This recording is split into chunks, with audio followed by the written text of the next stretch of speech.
Operating software जिसमें computer में CUI और GUI पढ़े होंगे। यही दोनों में अंतर है। CUI एक ये है जो किसी यूजर को इंटरफेस प्रदान करता है और एक है आपका GUI। दोनों में डिफरेंट क्या है? ग्राफिक यूजर इंटरफेस और कैरेक्टर यूजर इंटरफेस। आज हम जो ऑपरेटिंग सॉफ्टवेयर की बात करने जा रहे हैं वो सॉफ्टवेयर है CUI, जिसका नाम है कैरेक्टर यूजर इंटरफेस। अच्छा, ये जो एक यूजर के बीच जो इंटरफेस प्रदान करेगा वह किसके बेस पर होगा? टेक्स्ट के बेस होगा, मतलब जिसको बोलेंगे हम कमांड, जिसका नाम है DOS और डिस्क ऑपरेटिंग सिस्टम। इस पे कोई भी व्यक्ति कोई कार्य करता है किसके बेस पर? कमांड के बेस पर। और कमांड दो प्रकार का होगा, एक इंटरनल और दूसरा एक्सटर्नल। इसी दोनों के बेस पर हम इस DOS में चाहे किसी प्रकार का वर्क करते हैं, इसी कमांड का प्रयोग करते हैं, चाहे वो इंटरनल हो सकता है या फिर एक्सटर्नल हो सकता है। अब बात ये आती है कि इसको CUI के नाम से हम जानते हैं, तो इसमें इंटरनल कमांड कैसे किसको बोलेंगे और एक्सटर्नल कमांड किसको बोलेंगे? कैसे हमको समझ में आएगा कि इंटरनल कमांड कौन सा होता है और एक्सटर्नल कमांड? देखिए, जैसे अगर मेमोरी कोई है, memory hard disk, pen drive, CD disk, कुछ भी है, जो कंप्यूटर की इंटरनल मेमोरी वो क्या होती है? हार्ड डिस्क होती है। और हार्ड डिस्क में जो है पहले से कुछ डेटा उसमें होते हैं, मतलब पहले से कुछ फाइलें, फोल्डर, सब कुछ पहले से उसमें होता है। तो इनकी पहचान करने की सबसे अच्छा जो है समझने के लिए ये है कि अगर इंटरनल कमांड वो कमांड होगा या एक्सटर्नल कमांड कौन सा कमांड होगा। तो इंटरनल कमांड वो होगा कि हम जिस कमांड के जरिए यदि हम हार्ड डिस्क में रखे गए जो डेटा है उन पर किसी प्रकार का कोई इफेक्ट ना पड़े, तो क्या हो जाएगा आपका इंटरनल कमांड। और वही अगर हम किसी कमांड का प्रयोग कर रहे हैं, अगर वह रखे गए जो पहले से डेटा है उसमें कोई इफेक्ट, प्रभाव पड़ रहा है, प्रभाव पड़ने का मतलब ये होता है कि चाहे वो घट रहा है या बढ़ रहा है। अगर ना घटे ना बढ़े तो कोई प्रभाव नहीं, लेकिन जब घट रहा है और बढ़ रहा है तो उसमें क्या हो रहा है? कोई न कोई इफेक्ट या प्रभाव पड़ रहा है।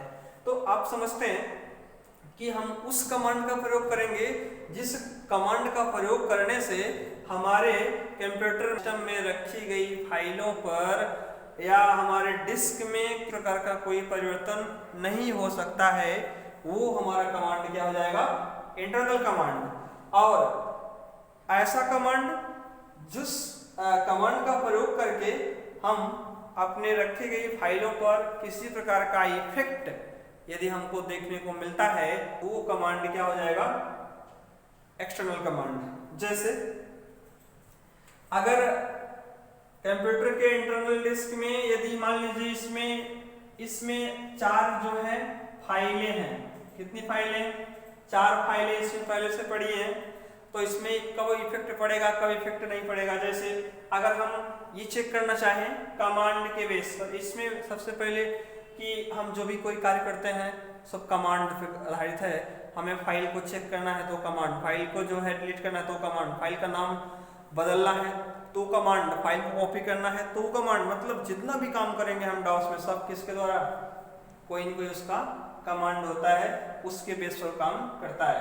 अब जैसे कि कंप्यूटर के इंटरनल मेमोरी में यदि फाइल पहले से 4 पड़ी हों, अब हम चेक कर रहे हैं कि इसके मेमोरी में फाइलों की संख्या कितनी है, तो कोई न कोई उसका कमांड होगा।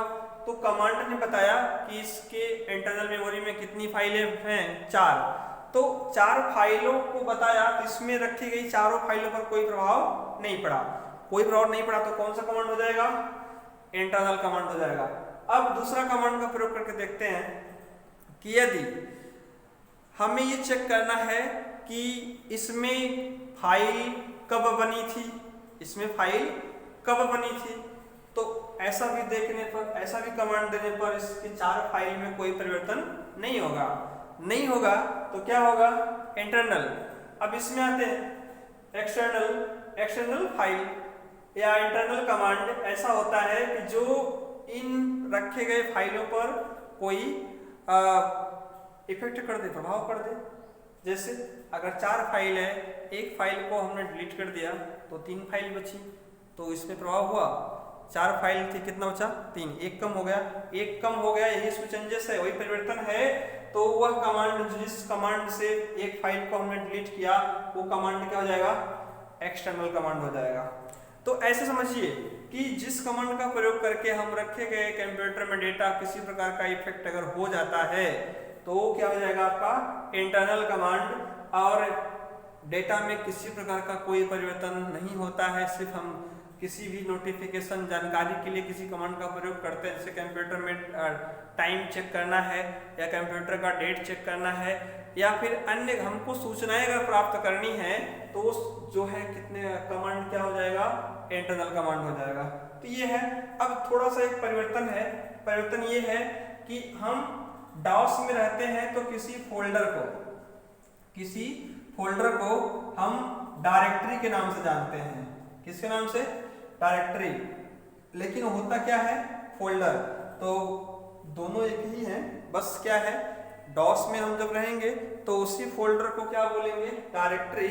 और डॉस से बाहर आएंगे तो उसी फोल्डर को हम क्या बोलेंगे, फोल्डर। और फाइल जैसे हम फाइल को फाइल बोलते हैं हर किसी जगह कंप्यूटर में या मोबाइल में, ऐसे यहाँ पर भी हम एक फाइल को फाइल बोलेंगे।